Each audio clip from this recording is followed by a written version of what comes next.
Hi friends, in this video we'll study chapter number 1 Rise of British Rule in India class 9 SS GSEB textbook। दोस्तों इस video में हम पहला part करेंगे rise of British rule in India social science की 9वीं कक्षा का पहला पार्ट है ये। दोस्तों मेरा नाम कन्हैया पटेल है। मेरे चैनल को लाइक सब्सक्राइब और शेयर करना ना भूलें।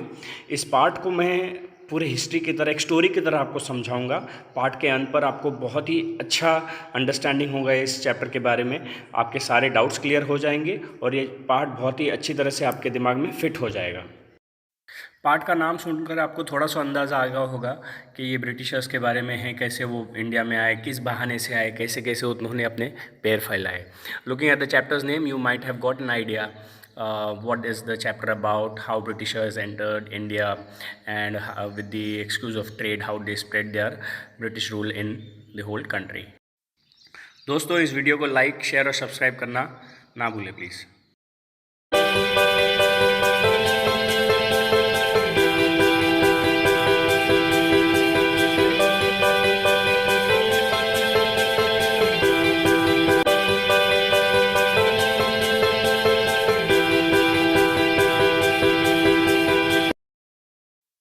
Rise of British rule in India. Since the ancient period, India has enjoyed an incomparable position in the whole world due to its economic, cultural and religious inheritance। तो आर्थिक, सांस्कृतिक और धार्मिक जो हमको पुश्तैनी चीज़ें जो मिली हैं, हमारे पूर्वज जो हमको देखे गए हैं, उसकी वजह से भारत की स्थिति, भारत का पोजीशन पूरे वर्ल्ड में एक अलग ही लेवल पे था जिसका कोई कंपेयर नहीं कर सकता था। ये काफ़ी साल पहले की बात है और जैसे हम कह सकते हैं हमको विरासत में ये चीज़ तो तकरीबन जब से हम बोले 4-5 हज़ार साल पहले अगर जब हमारा भारत देश की शुरुआत हुई थी, हस्तिनापुर की बात करें, हमारे गीता में जैसे कहा गया उस टाइम से अगर बात करें तो we were a rich country, सोने की चिड़िया कहा जाता था। तो ये सब चीज़ हमको विरासत में मिली है। Due to the economic prosperity and cultural inheritance, people from different nations of the world came to India. There was a lot of demand for the Indian spices, muslin, silk cloth, indigo, etc. in the European countries. तो भारत के अर्थतंत्र भारत का इतना strong था कि उसके वजह से काफ़ी सारी चीज़ें इंडिया की वर्ल्ड फेमस थी यूरोपियन कंट्रीज़ में, खास जैसे मसलिन का कपड़ा, सिल्क का कपड़ा, इंडिगो, नील जो होती है, नील का पौधा लगता है उसमें से नील बनती है। तो ये सारी चीज़ की यूरोपियन कंट्रीज़ में बहुत डिमांड थी। उस डिमांड की वजह से लोग यहाँ उसको ख़रीदने आया करते थे। गरम मसालों का भी बहुत डिमांड था। गरम मसाले का मतलब है spices. Trade between India and Europe was carried out through land route and sea route and at the centre of these routes were Istanbul, Constantinople in Turkey. तो इंडिया में जो व्यवहार होने का, जो सामान आने जाने का जो रूट था वो दरिया के रास्ते से होने का या लैंड रूट से होने का, और इसके सेंटर में कॉन्स्टेंटिनोपल, इस्तांबुल था, टर्की में जो आज है। After the conquest of Constantinople in 1453 AD by Turkish Muslims, the sea route through Constantinople, Istanbul was closed for the Europeans। तो यूरोपियंस के लिए कॉन्स्टेंटिनोपल से जाता हुआ रास्ता 1453 में, तो वहाँ टर्किश मुस्लिम्स का दबदबा बहुत बढ़ गया था, उन्होंने पूरा कॉन्क्वेस्ट कर दिया था, तो यूरोपियंस का आना जाना वहाँ से बंद हो गया था। Since they could not do without spices, the Europeans felt compelled to discover a new sea route, so an era of geographical discoveries began। तो उनको गरम मसाले के बगैर चलता नहीं था, तो उनको मजबूर हो गए, वो अपने आप में मजबूर हो गए थे एक नया सी रूट ढूंढने के लिए। तो नया सी रूट डिस्कवर करने की जुम्बेश जोग्राफिकल लोकेशंस की एक चालू हो गई थी कि अब किस तरह से जोग्राफिकल लोकेशंस को पार करके एक अच्छा सा सी रूट ढूंढे इंडिया के लिए। With the inspiration, encouragement and economic help from Portuguese King Prince Henry, some brave people began efforts to discover new sea route।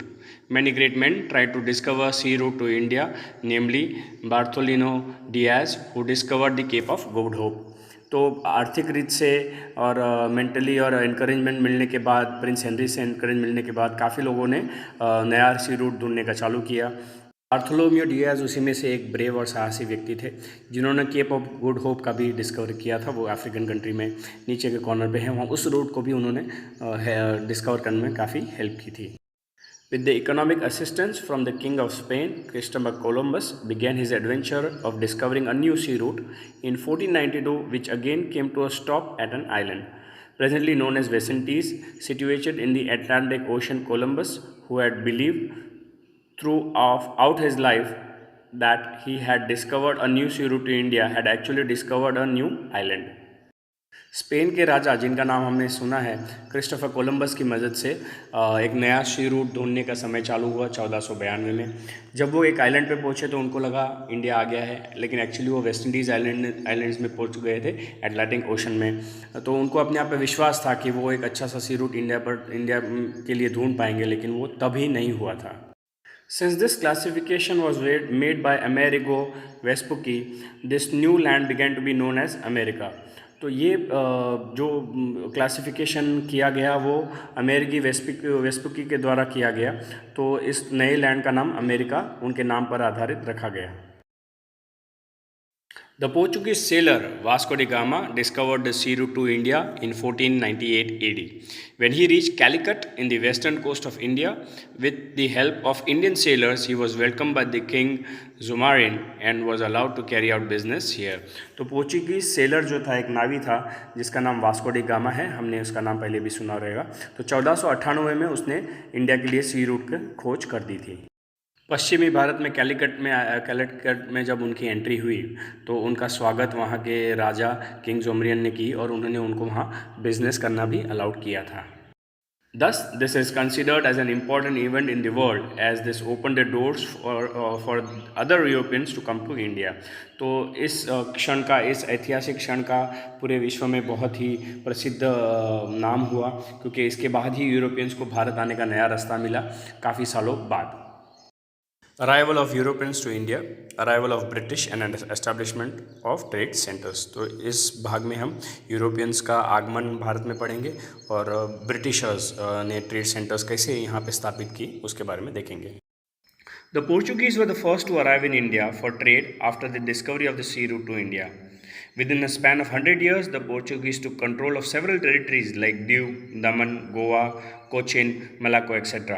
तो पोर्चुगीज़ वो फर्स्ट यूरोपियंस थे जो भारत में पहुँचे और 100 साल के अंदर ही उन्होंने यहाँ अपना दबदबा, अपना कंट्रोल कुछ टेरिटरीज़ पे कर लिया था। ये टेरिटरीज़ उनके अंदर आ गई थी, जैसे दीव, दमन, गोवा, कोचिन और Malacca. Inspired by the Portuguese success in trade, the Dutch from Holland, the Danish from Denmark arrived in India for trade. The English trade established the East India Company to carry out trade with India. बाकी Europeans ने देखा कि जैसे Portuguese ने अपना trade अच्छे से चालू किया था, तो डच हॉलैंड से आ गए थे, डेनमार्क से डेनिश पीपल भी आ गए थे इंडिया में बिजनेस करने के लिए, और इंग्लैंड से ईस्ट इंडिया कंपनी का भी स्थापना यहाँ हो गया था ब्रिटिशर्स के द्वारा, इंग्लिश पीपल के द्वारा। तो यहाँ ये चैप्टर धीरे धीरे थोड़ा इंटरेस्टिंग बन रहा है, तो थोड़ा और ध्यान देना। In 1600 AD, when Queen Elizabeth of England gave the permission to the East India Company to carry out trade with the eastern countries, the first ship under the leadership of Captain William Hawkins arrived in सूरत। तो वहाँ की महारानी queen Elizabeth ने 1600 की साल में British East India company को trade और बिजनेस करने का परमिशन दिया था। ये परमिशन उस महारानी ने यूरोपियन ईस्टर्न कंट्रीज़ को करने के लिए दिया। तो उसके बाद वहाँ से पहला जहाज़ कैप्टन विलियम हॉकिंस की निगरानी में सूरत पहुँचा था। But due to dominance and opposition from the Portuguese, they were not allowed to establish their trade there. But finally, the East India Company got the permission from the Mughal Emperor. तो सूरत में उस वक्त Portuguese का control था, दबदबा था, उनके साथ थोड़ी सी टसल हुई, इसलिए British East India company east India company ने वहाँ पे अपना बिज़नेस स्टार्ट नहीं किया, लेकिन एंड में मुग़ल एम्परर ने उनको परमिशन दे दी कि ठीक है आप वहाँ से बिज़नेस कर सकते हो। तो ईस्ट इंडिया कंपनी का शुरुआत वहाँ से सूरत से ट्रेडिंग का शुरू हो गया था। Jahangir and thus the British East India Company established its first center, Kothi, in Surat in 1613. Initially, the company established its centers in Surat, Bharuch and Ahmedabad. तो जहांगीर जो मुग़ल राजा था, उनकी मदद से ब्रिटिश ईस्ट इंडिया कंपनी ने उनका first centre कोठी सूरत में 1613 AD में शुरू किया था। धीरे धीरे उन्होंने अपने सेंटर्स सूरत, भरूच और अहमदाबाद में भी किए। सूरत में अगर आप जाओगे तो वहाँ सूरत फोर्ट है जो ट्रेड का बहुत बड़ा सेंटर था। इसके पुराने और अभी के पिक्स मैंने आपके लिए लगाए हैं। But due to the strong presence of Marathas in the region, the company sensed danger to its existence and move towards the south and east directions, where they set up their centres in Machilipatnam, Andhra Pradesh, saint George, Chennai, fort Williams, Kolkata, Mumbai became their headquarters in 1687। इन centres में मराठास का control ज़्यादा था और तो company को लगा कि यहाँ बिजनेस करना आसान नहीं होगा, तो इसलिए उन्होंने ईस्ट और साउथ डायरेक्शन में अपने सेंटर्स खड़े कर दिए। आंध्र प्रदेश में, चेन्नई में और कोलकाता में। मुंबई में उन्होंने अपने हेडक्वार्टर्स 1687 AD में किए थे। The French East India Company arrived in India for trade in 1668 AD and eventually set up their trade centers in Mahi, Karakalai, Pondicherry, Chandernagore, Machilipatnam etcetera. तो उसके बाद फ्रेंच ईस्ट इंडिया कंपनी भी भारत में आई। 1668 में उन्होंने अपने सेंटर स्टार्ट किए माही में, कराईकलाई में, पौंडीचेरी में, चंद्रनगर में और मछलीपट्टनम में। In the 18th century, the English and the French were constantly busy establishing their rule in the entire world and conquering more territories. So 18वीं सदी में फ्रेंच और इंग्लिश पीपल पूरे विश्व में अपने कॉन्करिंग का काम, अपने सेंटर्स एस्टेब्लिश करने का काम बहुत जोरों शोरों में उन्होंने चालू रखा था। Between 1746 to 1763, there were three Karnataka wars between the French East India Company and the British East India Company in India, which the French East India Company lost, thus making easy the expansion of British East India Company. तो 1746 और 1763 के बीच में तीन Wars, Karnataka Wars, French east India company और British East India company के बीच में हुई, जो तीनों भी फ्रेंच ईस्ट इंडिया कंपनी हार गई थी। उसके वजह से ब्रिटिश ईस्ट इंडिया कंपनी को अपना बिजनेस यहाँ व्यापक करना, स्थापक करना बहुत ईजी हो गया था। Thus, at the end of this battle for power, the Portuguese were left with Diu, Daman, Goa, while French had their trade centers in Chandranagar, Mahe, Karaichkal and Pondicherry. Meanwhile, the Dutch had to leave forever. In Karnataka war के बाद Portuguese के पास दीव, दमन और गोवा बच गया था। French के पास चंद्रनगर, माहे, कराईकल और पौंडीचेरी बच गया था और डच तो हमेशा के लिए छोड़कर चले ही गए। Battle of Plassey. Siraj-ud-Dawla was ruling over Bengal. Due to his impulsive nature, he had some opponents in his state. तो बैटल ऑफ प्लासी के बारे में आगे हम जानते हैं कि सिराजुद्दौला बंगाल पे कंट्रोल करते थे, वहाँ उनका राज्य था। उनका बहुत इम्पल्सिव नेचर था, तुरंत ही किसी डिसीजन पे फटाक से डिसीजन लेके उस पर एक्शन पे डाल देते थे। उसकी वजह से उनके वहाँ ओपोनेंट्स भी बहुत थे, उनका विरोध करने वाले भी वहाँ बहुत थे। During this period, the British East India Company built a fortress around the trade center in Kolkata on pretext of security reasons without taking the permission of the Nawab. But Nawab Siraj-ud-Dawla destroyed the fortress. तो British East India company ने कोलकाता के आजू बाजू में अपने पैर फैलाना चालू किए, ये बोल के कि ये हमारे ट्रेड सेंटर्स है और हम आपको इसके साथ आपको सिक्योरिटी भी देंगे ना। ये सिक्योरिटी देने के लिए वो तैयार थे, लेकिन इसके लिए नवाब ने परमिशन तो दिया नहीं था। तो सिराजुद्दौला जो वहाँ के नवाब थे, उन्होंने ये सारे फोर्ट्रेस जितने भी छोटे छोटे सेंटर्स थे, सिक्योरिटी और सेफ्टी के नाम पर ब्रिटिशर्स ने अपने ब्रिटिश सोल्जर्स को वहाँ खड़ा रखा था, वो सारे सिराजुद्दौला ने डिस्ट्रॉय कर दिए। When this news reached Madras, Chennai, a small army of the company led by Robert Clive reached Bengal in order to help the Kolkata Trade Center. तो जब ये समाचार मिले कि सिराजुद्दौला ने वहाँ के सेंटर्स को ख़त्म कर दिया है, रॉबर्ट क्लाइव की एक छोटी सी टुकड़ी कोलकाता पहुँच गई जो मद्रास में थी, इन ट्रेड सेंटर्स को हेल्प करने के लिए। In spite of the army of East India Company being strong, they realized that it was not easy to defeat the Nawab's army. So Robert Clive resorted to treachery. A conspiracy was planned in order to defeat the Nawab, in which Nawab's commander-in-chief Mir Jafar and Seth Amir Chand were coaxed to join. तो east India company को पता चल गया कि नवाब की army को हराना easy नहीं है। हालांकि उन्होंने शुरुआत तो बहुत स्ट्रांग की थी, लेकिन रॉबर्ट क्लाइव को पता चल गया कि ये सीधे सीधी लड़ाई यहाँ नहीं चलने वाली है। रॉबर्ट क्लाइव ने क्या किया, छल कपट चालू कर दिया। उन्होंने क्या किया कि नवाब के कमांडर इन चीफ जो उनके वज़ीर कहलाते हैं, मीर जफ़र और सेठ अमीर चंद को अपने साथ में ले लिया।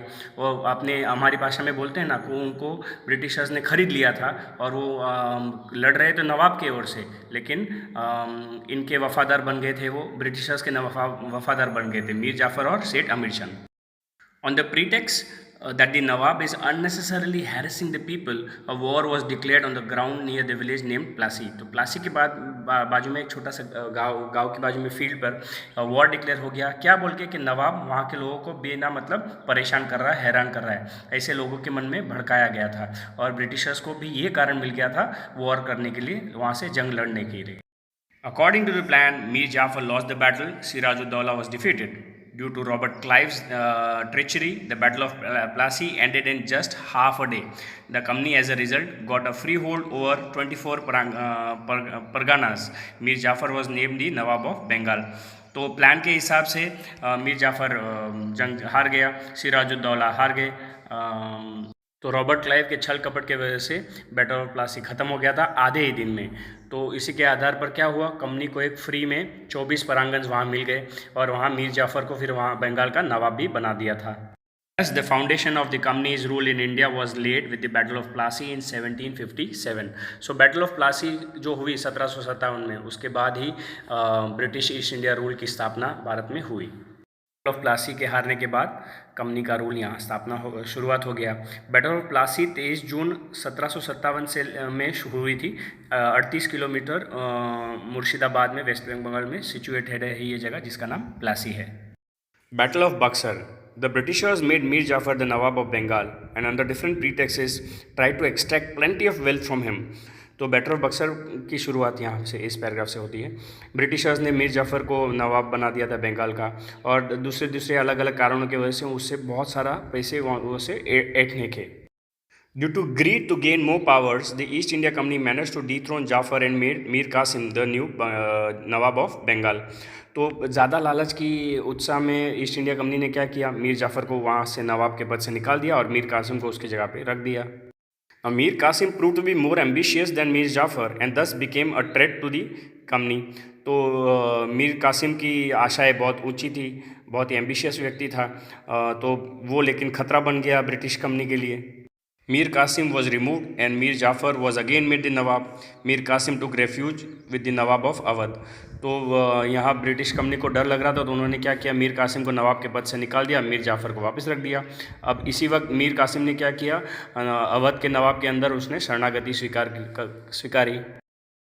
During this time, the Mughal Emperor Shah Alam had come to Awadh. So all the three of them decided to join hands and fight the company unitedly and thus declared a war. तो इसी वक्त अवध में मुग़ल राजा शाह आलम भी आए हुए थे, तो तीनों ने हाथ जोड़ लिया और तय कर लिया कि हम कंपनी के अगेंस्ट वॉर करेंगे। At Buxar, the East India Company fought against the United Army 22 October 1764, in which the United Army lost. तो बक्सर में ब्रिटिश ईस्ट इंडिया कंपनी ने इन तीनों के सामने, यूनाइटेड आर्मी के सामने जंग की 22 अक्टूबर 1764 में, लेकिन यहाँ यूनाइटेड आर्मी हार गई। Thus the company got the Diwani right to collect revenue from Bengal, Bihar and Orissa.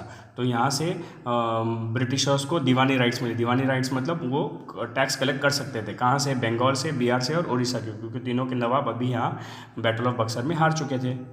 Expansion of the company rule. The English government passed a regulatory act in 1773 AD, according to which the governor of Bengal was made the governor general, and all the trade and political activities of the company were brought under his direct control. Expansion of company rule मतलब अपने नए नीति नियम कैसे स्थापित करने चालू किया। तो 1773 में ब्रिटिश कंपनी ने क्या किया कि बंगाल में अपना सेंटर बना दिया और वहाँ के जो जनरल थे वो गवर्नर जनरल बन गए और सारे ट्रेड और पॉलिसीज रिलेटेड जितने भी डिसीजंस थे वो सारे उन्होंने अपने अंडर कर लिए थे, अपने डायरेक्ट कंट्रोल में कर दिए थे। The Mumbai Madras governor and his councils वो बॉर्ड अंडर हिम। तो मुंबई और मद्रास के गवर्नर और उसके काउंसिल्स भी उनके अंदर ही डायरेक्टली ला दिए गए थे। Thus, Warren Hastings became the first Governor General of India. तो वॉरेन हेस्टिंग्स को फर्स्ट गवर्नर जनरल इंडिया बनने का मौका मिला। During his tenure, the first Maratha War and the second Mysore War with Hyder Ali of Mysore was waged. तो उन्हीं के शासन के दरमियान पहला मराठा युद्ध और मैसूर का युद्ध भी हैदर अली के साथ हुआ था। वॉर के बाद ब्रिटिश ईस्ट इंडिया कंपनी की भी तकलीफें बढ़ने लगी। Cornwallis took over as the governor general after Warren Hastings. तो वॉरेन हेस्टिंग के बाद कॉर्नवालिस ने गवर्नर जनरल की पदवी संभाली। During the tenure of Cornwallis the third Mysore war took place with Tipu Sultan, famously known as the tiger of Mysore. तो Cornwallis के शासन के दरमियान ही मैसूर का तीसरा युद्ध लड़ा गया टीपू सुल्तान के साथ, जिसको मैसूर के टाइगर भी कहा जाता था। The company had to join hands with the Marathas and the Nizam to defeat Tipu Sultan. तो कंपनी को मराठा और निज़ाम के साथ मिलकर ये युद्ध लड़ना पड़ा टीपू सुल्तान को से जीतने के लिए। The problem for the East India company increase because it had to face both the power simultaneously. Tipu could not win against the combined forces and had to accept the treaty. तो टीपू इन तीनों की मिली हुई वॉर जो सेना थी उसके साथ में तो जीत नहीं सके, तो उनको वो ट्रीटी एक्सेप्ट करनी पड़ी। After Cornwallis, Sir John Shore became the Governor General. Due to some rigid policies adopted by him, the East India Company's fame declined and the Marathas became stronger. So the Governor General Wellesley, who came after John Shore, got the responsibility of making the company supreme in India. तो Cornwallis की जो policies थी वो उतनी अच्छी नहीं चली. उसके बाद सर जॉन शेयर आए. उनकी पॉलिसीज़ भी ज़्यादा रिजिड थी, सख्त थी. तो ईस्ट इंडिया कंपनी का फेम डिक्लाइन होने लग गया. उसके सामने मराठास का दबदबा बढ़ने लग गया, मराठास स्ट्रॉन्गर बनते लग गए. तो ईस्ट इंडिया कंपनी ने क्या किया, सर जॉन शेयर को भी निकाल के लॉर्ड वेलेस्ली को उनकी जगह पे लाए. अब ये सारी जवाबदारी, सारा दारोमदार गवर्नर जनरल वेलेस्ली के शोल्डर पे था कि ईस्ट इंडिया कंपनी का नाम वापस टॉप पर पहुंचा दिया जाए. For this, Wellesley introduced the subsidiary alliance system. The condition of the system and the states adopted under this are as follows. तो जब वेलेस्ली पावर में आए, उन्होंने सब्सिडरी अलायंस सिस्टम बनाया. सब्सिडरी अलायंस सिस्टम क्या था, उनके रूल्स क्या थे, नीचे के हिसाब से. Terms and conditions of subsidiary alliance system. The army trained by East India Company government will be provided to the state that accepts this system. The army would protect the state from internal and external attacks. So east India company की trend army जो ये system accept करेगा उसका protection करेगा. किस से, बाहर के लोगों से और अंदर के लोगों से. तो सभी तरह के अटैक से ये आर्मी उस सिस्टम को, उस स्टेट को प्रोटेक्ट करेगी. In return, the state accepting the system will provide for the army or give away provinces with equivalent income to the British. तो उसके बदले में क्या देना है, ये आर्मी का प्रोटेक्शन मिल रहा है. उसके बदले में या तो उनको आप पैसे दोगे या तो उतने ही मूल वाली कुछ जगह ब्रिटिश गवर्नमेंट को आप दोगे. Third, without the permission of the company the state will not wage war और sign treaty with other state. तो कंपनी के परमिशन के वजह से जिस राज्य को वो सुरक्षा मिली है, वो राज्य दूसरे पर हमला भी नहीं करेगा, वॉर भी नहीं करेगा, और उनकी ट्रीटी के बगैर कोई दूसरे स्टेट के साथ कोई और अग्रीमेंट भी नहीं करेगा. There will be one English representative in the state assembly. उस स्टेट असेंबली में एक इंग्लिश प्रतिनिधि हमेशा हाजिर रहेगा. Other foreigners not to be employed in the state. तो उस राज्य में किसी और फॉरेनर को आप जॉब के लिए नहीं रख सकते थे. The states and rules that accepted subsidiary alliance system were Nizam, Mysore, Awadh, Gaekwad, Scindia, Bhosle and Holkars. जो राज्य और रूलर्स ने जिनको ये एक्सेप्ट किया था इस सब्सिडरी अलायंस सिस्टम को, वो कौन के, निज़ाम्स ने एक्सेप्ट किया था. मैसूर, अवध, गायकवाड़ ने, सिंधियाज ने, भोसले ने और होलकर ने, सारों ने ये सब्सिडरी अलायंस सिस्टम एक्सेप्ट कर लिया था. फिर से एक बार समझ लेते हैं. सब्सिडरी अलायंस सिस्टम वो एग्रीमेंट है ब्रिटिश कंपनी और उस राज्य के बीच में, जहां ब्रिटिशर्स अपने सैनिक उस राज्य को देंगे उस राज्य की प्रोटेक्शन के लिए, इंटरनल और एक्सटर्नल अटैक्स के सामने. उसके विपरीत उस ब्रिटिश एम्प्लॉयज़ को वो राज्य सैलरी देगी या उतना ही थोड़ा सा एक टुकड़ा, ज़मीन का टुकड़ा उनको दे देंगे उनके सैलरी के अनुरूप. तो ये बहुत ही बड़ा नुकसान था जिन किसी स्टेट्स को या निज़ाम या रूलर्स को जिन्होंने ये सिस्टम एक्सेप्ट किया था. This system was like sweet poison. By implementing this system, Wellesley annexed many provinces and expanded the rule of East India Company. तो ये एक मीठे जहर की तरह ये सिस्टम था, क्योंकि हर कोई राज्य चाहता था कि उसकी प्रोटेक्शन हो. प्रोटेक्शन के बदले में वो पैसे भी गंवा रहा था और अपनी थोड़ी सी जगह भी गंवा रहा था. तो जगह गंवाते गंवाते ईस्ट इंडिया कंपनी व्यापक और बड़ी होती गई. Governor general Wellesley asked Tipu Sultan to accept the subsidiary alliance system, which he refused. For declining the alliance system, the company, with support from the Nizams, attacked Mysore in 1799. During this fourth Mysore war, Tipu Sultan lost his life while fighting against the British. तो ये policy Wellesley ने बोला टिपू सुल्तान को कि आप ये accept कीजिए. उसने मना किया. तो फिर ब्रिटिश सरकार ने निज़ाम के साथ एक होकर 1799 में टिपू सुल्तान के साथ जंग की. उस जंग में, वो चौथी मैसूर का जंग कहलाता है, उस जंग में टिपू सुल्तान हार गए और उनकी मृत्यु भी हो गई थी. After Wellesley, Hastings came to India as governor general. He waged a war with Nepal and made the Gurkhas join them too. So Wellesley के बाद हेस्टिंग इंडिया में गवर्नर जनरल बन के आए. तो उन्होंने नेपाल पर हमला किया. नेपाल पर हमला करते वक्त उन्होंने क्या किया, गुरखास को भी अपनी टीम में ले लिया. अपनी टीम में मतलब ब्रिटिश सरकार के फौजियों के साथ उसमें उन दल को, गुरखास को इंक्लूड कर लिया. Hastings fought a battle with the Pindaras and took control over them. With the Third Maratha War, the supremacy of the company was established. फिर हेस्टिंग ने पिंडारास के साथ भी युद्ध की, उन पर भी उन्होंने काबू मिला उनको और उन पर भी कंट्रोल मिला। तीसरा वॉर मराठास के साथ हुआ, वो भी वो जीत गए और पूरे कंट्री में ऑलमोस्ट कंपनी की एस्टैब्लिशमेंट अच्छी तरह से सुप्रीमेसी पे पहुंच गई, टॉच पे पहुंच गई थी। In comparison to the earlier Governor Generals, William Bentinck is known as a liberal Governor General. Bentinck believed that the dissatisfaction in different states due to the liberal imperialistic policy adopted by the previous Governor Generals could not bring about any unity. तो बाकी governor general से William Bentinck नाम का जो नया governor general आया वो काफ़ी लिबरल था, छूट छाट देने वाला था। Bentinck believe that dissatisfaction her state में बढ़ेगी अगर आप उनको लिबरलिटी नहीं दोगे, और वो अगर नहीं रहेगा तो यूनिटी भी नहीं होगी। तो यूनिटी लाने के लिए इन्होंने एक लिबरल पॉलिसी अडेप्ट की थी। तो he was very liberal in its deeds. Dalhousie came to India as the governor general in 1848। तो बेनेडिक्ट अपने पॉलिसीज़ में लिबरल थे। उसके बाद डलहौजी आए 1848 में इंडिया के गवर्नर जनरल बनकर।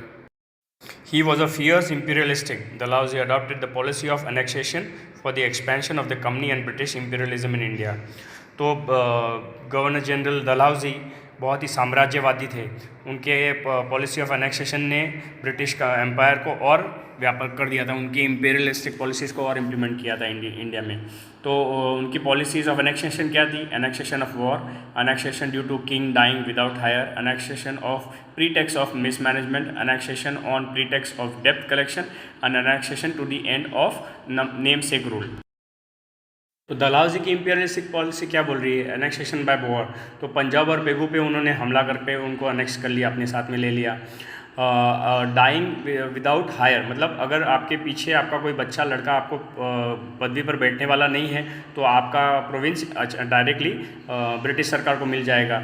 सातारा, जयपुर, संबलपुर, उदयपुर, झांसी की रानी की लड़ाई हम जानते हैं, भागत, नागपुर, ये सारी लड़ाइयाँ एनेक्सेशन की वजह से ही, annexation of king king dying without heir की वजह से सारे ब्रिटिशर्स को मिल गए। अवध की पॉलिसी मिसमैनेजमेंट की वजह से गई। निज़ाम वरड प्रोविंसेस वो डेप्थ कलेक्शन की वजह से, उनका कर्जा बहुत था। कर्नाटका, तंजोरूर, नेमसेक की वजह से, नाम की वजह से चले गए। तो सारी पॉलिसीज़ डायरेक्टली ब्रिटिश सरकार के पास गई। तो डलहौजी का नाम बहुत ही ब्रिटिश सरकार में बहुत ही प्रसिद्ध हो गया बिकॉज उनकी पॉलिसीज़ की वजह से, और व्यापक और बड़ा होता गया ब्रिटिश साम्राज्य। Besides being an imperialistic, Dalhousie was also a reformist.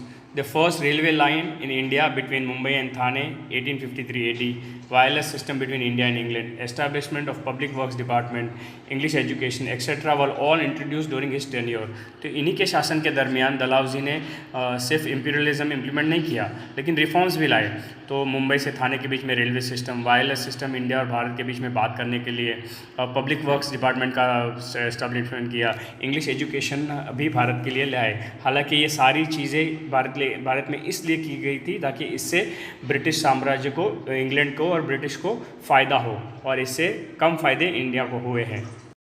ये मैं इसलिए कहता हूँ क्योंकि रेलवेज़ बनाई गई थी ताकि माल, भारत का माल पोर्ट तक लेके जाए थाना से, और जल्दी वहाँ से पोर्ट से इंग्लैंड भेजा जाए। इंग्लिश एजुकेशन इसलिए इम्प्लीमेंट किया गया था ताकि यहाँ से उनको अच्छे क्लर्क्स और सस्ते दाम पर लेबरर्स, पढ़े लिखे लेबरर्स मिले जो उनका काम करे, ऑफिशियल वर्क करे। तो ये सारी पॉलिसीज़ या सारे सिस्टम रिफॉर्म्स भी जितने थे सब ब्रिटिशर्स को फ़ायदा कारक हो उसी संदर्भ से बनाए गए थे। However, he passed the laws to ban child marriage and advocate widow remarriage. इसके बावजूद भी उन्होंने चाइल्ड मैरिज को पाबंदी लगाई और विधवाओं को फिर से मैरिज करने के लिए भी लॉज बनाए। तो ये सारी इम्प्लीमेंटेशंस उन्हें किए थे। Within 100 years from the Battle of Plassey in 1757, the British rule and the empire both expanded.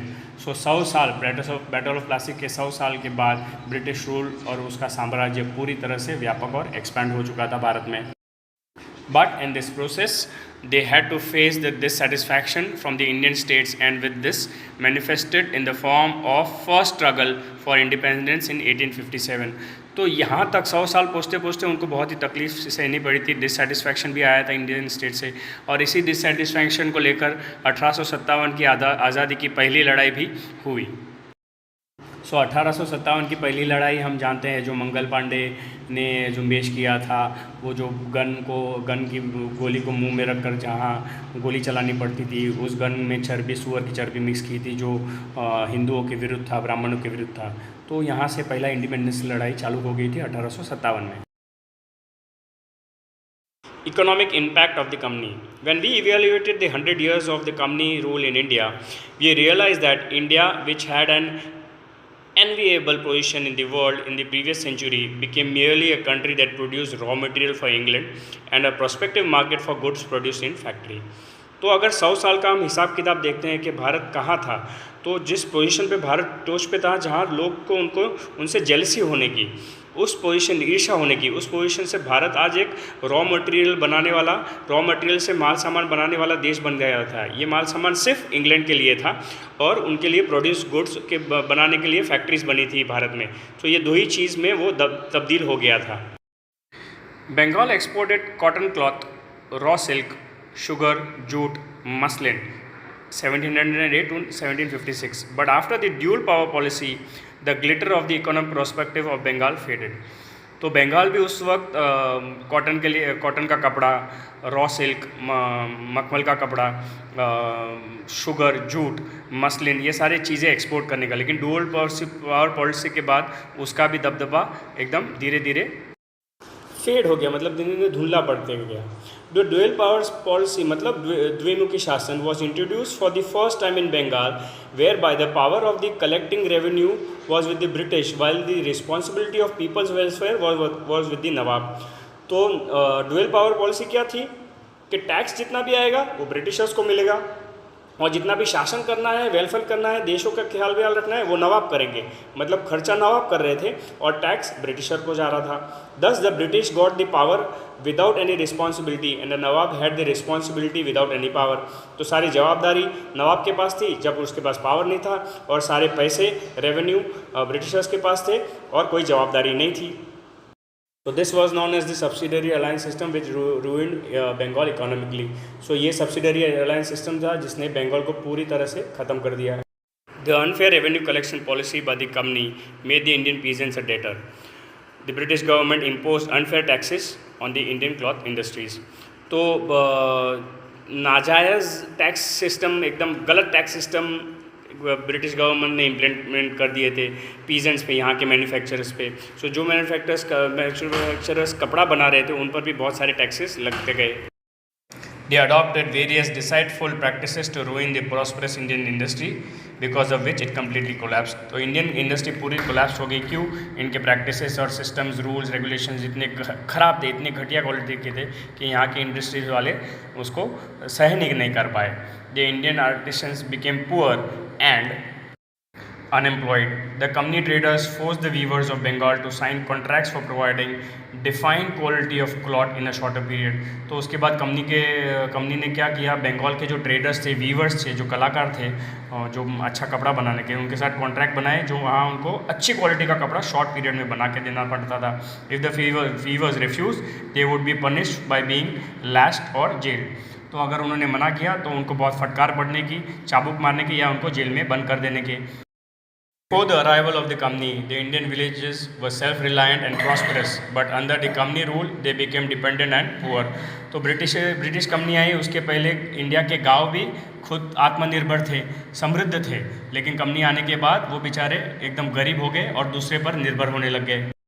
During the rule of the East India Company, the first railway between Mumbai and Thane and steamer services between India and England was started, and the development of the ports of Mumbai, Madras, that was Chennai, and Kolkata also took place. तो मुंबई और थाना के बीच में railway start हो गई। उसके बाद मुंबई का पोर्ट, मद्रास जिसका नाम अभी चेन्नई है, और कोलकाता के पोर्ट्स भी डेवलप हुए। और वापस ये चीज़ ध्यान में रखना है कि ये सब चीज़ ब्रिटिशर्स के डेवलपमेंट के लिए ज़्यादा था। During the British administration, the spirit of freedom of speech and thought developed amongst the people due to the development of newspaper. So newspaper के वजह से लोगों को बोलने की आज़ादी, बोलने की स्पीच, सब कुछ मिला, ये भी उसी शासन में डेवलप हुआ। In this society certain wrong social customs, rites and rituals were prevailing during this time, like sati system, female infanticide, child remarriage etcetera. तो इसी टाइम पे चाइल्ड रीमैरिज, छोटे बच्चों को मार डालना, सती सिस्टम, ये सारा चीज़ उस वक्त समाज में चलता था। राजा Ram Mohan Roy, Durgaram Mehta, Behramji Malbari, etc. were the stalwarts whose role was instrumental in getting the laws passed with the help of the Britishers. तो ब्रिटिशर्स के हेल्प से हम जानते हैं कि राजा राम मोहन रॉय, दुर्गाराम मेहता, behramji मलबारी, इन्होंने अच्छे लॉज पास कर दिए जो भारत के नागरिक के लिए बेटर थे। इनके बारे में हमने शायद 9th या 8th स्टैंडर्ड में चैप्टर्स में पढ़ा है, जो इंडिविजुअल्स ने सोशल रिफॉर्म्स लाए और सोशल बदलाव लाए भारत के सिस्टम में ब्रिटिशर्स के शासन के दौरान। As the administrative framework in India was Anglicized, there was a demand for people for knowledge of English. English education became to be imparted in India due to Lord Macaulay's endeavours. इनके system और साम्राज्य जो चल रहा था उसकी वजह से ये भी ज़रूरत थी कि भाई हमको नॉलेज चाहिए और इंग्लिश नॉलेज चाहिए। इंग्लिश नॉलेज बढ़ाने के लिए लॉर्ड मैकॉले ने एजुकेशन सिस्टम में बहुत सारे चेंजेस लाए। वो क्यों लाए, क्या लाए, अगर आप लॉर्ड मैकॉले के बारे में जानते हो, 8th स्टैंडर्ड में इंग्लिश के चैप्टर में भी उनके बारे में बताया गया है और बाकी सारे चैप्टर्स में प्रीवियस में भी हिस्ट्री में लॉर्ड मैकॉले की एजुकेशन सिस्टम के बारे में बताया गया है, तो उसको आप प्लीज़ ज़रा रेफ़र कीजिएगा। As recommended by Charles Wood, universities were established in Mumbai, Madras and Kolkata. So Mumbai, Chennai और कोलकाता में यूनिवर्सिटीज़ बनाई गई चार्ल्स वुड के इम्प्लीमेंटेशन रिकमेंडेशन के बारे में। A whole class of people with knowledge of English develop because of English education. English education की वजह से ही इंग्लिश नॉलेज वाले लोग समाज में बढ़ने लग गए। Within the passage of time, this group made demand for social reforms and gave movement to the process of reforms. तो जैसे जैसे समय भी था, इस ग्रुप ने भी सोशल रिफॉर्म, सोशल बदलाव और सोसाइटी में बेटरमेंट हो उसके लिए डिमांड किए और धीरे धीरे वो डिमांड्स पूर्ण करती गई ब्रिटिश सरकार। Thus the East India Company came to India being allured by the prosperity and trade opportunity. तो बिज़नेस और व्यापार के अपॉर्चुनिटी के British East India Company India में आई। The company rule in India produce certain good and bad results in the political, economic and social and cultural fields. तो social, cultural, political, समाज की दृष्टि से, आर्थिक की दृष्टि से काफ़ी सारे अच्छे और बुरे बदलाव ब्रिटिश ईस्ट इंडिया कंपनी से भारत में हुए। The company adopted the policies to make England prosperous at the cost of India. तो भारत को गरीब बनाने के नतीजे से ही वो वहाँ आए थे। भारत गरीब भी बना और इंग्लैंड समृद्ध बनता गया, यही उनकी एक स्पेशल पॉलिसी थी। And the reforms they made in the administration for their own interest indirectly prove to be beneficial for India. तो कुछ रिफॉर्म्स उन्होंने अपने फ़ायदे के लिए बनाए, वो हमारे लिए भी फ़ायदे कारक बना।